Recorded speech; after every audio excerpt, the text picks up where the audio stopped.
আমরা মেনে নিছি যে মুসলমানের মধ্যে দুই গ্রুপ হইতে পারে, এক গ্রুপের কোরআন শরীফ শুদ্ধ হবে, আরেক গ্রুপের অশুদ্ধ হইলেও চলবে। এক গ্রুপ আল্লাহর কোরআন পড়তে পারবে, আরেক গ্রুপ না হইলেও চলবে।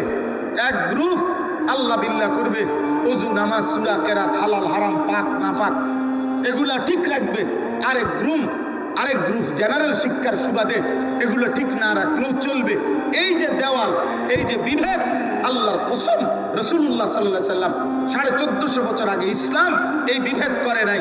ইসলামের সবক তো ছিল মুসলিম যে পরিচয় দেয় শতভাগ 100 জন আল্লাহর কোরআন পড়তে পারবে, রাসূলের হাদিস পড়তে পারবে, কোরআন সুন্নাহ মতে জীবন চালাবে, এটা প্রত্যেকের জন্যই আবশ্যক ছিল, এটাই ছিল নিয়ম। কিন্তু বেঈমান মাঝখান দিয়ে আয়া আমাদের দুই ভাগ করে দিয়েছিল।